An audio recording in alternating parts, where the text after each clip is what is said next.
Туркияда көчөдө калган кыргыз жараны бүгүн мекенине кайтып келет.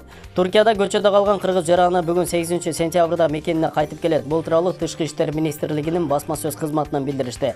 Буга чейин Кыргыз Республикасынын Туркиядагы элчилиги көчөдө калды делген аялдын аты жөнүн тактап, 1987-жылы туулган Жалал-Абад облусунун тургуну экенин аныкташкан эле. Аны алгач көчөдө өзүн ар кандай абалда алып жүргөндүктөн полиция кармап кеткен. Элчилик аны бошотуп, Анкаранын мамлекеттик ооруканаларына жаткырып, тиешелүү медициналык жана психологиялык жардам көрсөтүлгөн. Туркияда активдүү мекендештер жол киресине жардам беришип, бүгүн ал кыргыз жерине кайтып келе жатат. Атасы менен байланышка чыкканда ал кызын аэропорттун тосуп аларын билдирген.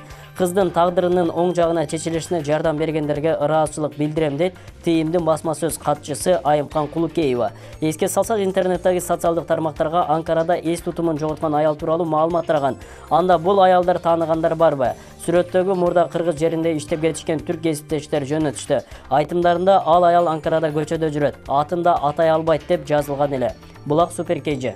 Бишкекте автомектептин кызматкерине кылмыш иши козголду. Бул тууралуу экономикалык кылмыштарга каршы күрөшүү мамлекеттик кызматынан билдиришти.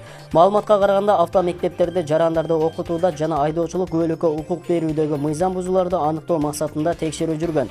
Анын негизинде НР аттуу жаран 10.500 сом алып жаткан жеринен кармалып, кылмыш иши козголгон. Ал жарандарга аз убакыттын ичинде айдоочулук күбөлүк алып берүүнү убадалап, ал үчүн 10.500 сом алчу. Учурда тергөө амалдары жүрүп жатат. Нарын облусунун Кочкор айылында 7-сентябрда заманбап мал союучу цех ачылды. Бул тууралуу өкмөттүн облустук өкүлчүлүгүнүн басма сөз кызматы билдирди.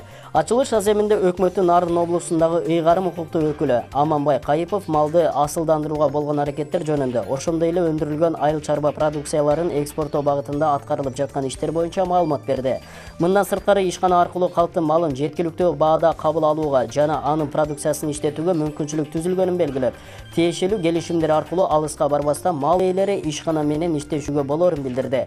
Мал киндиктүү аталган облустта совет мезгилинен кийин айыл чарба продукцияларын иштетүү жана кайра иштетүү солгундап калганы көпчүлүккө маалым.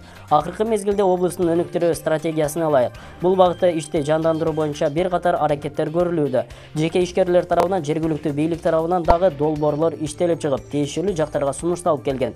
Максаттарыбыз четинен ишке ашып, калктын мүдөөсү орундалып жатат. Себеби айыл чарба продукцияларын иштетүү боюнча толук кандуу шарттар түзүлүүдө.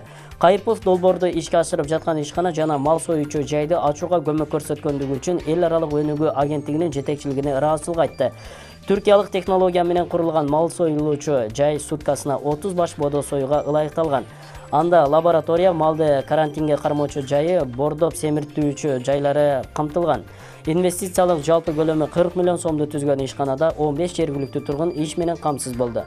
Булак Супер KG.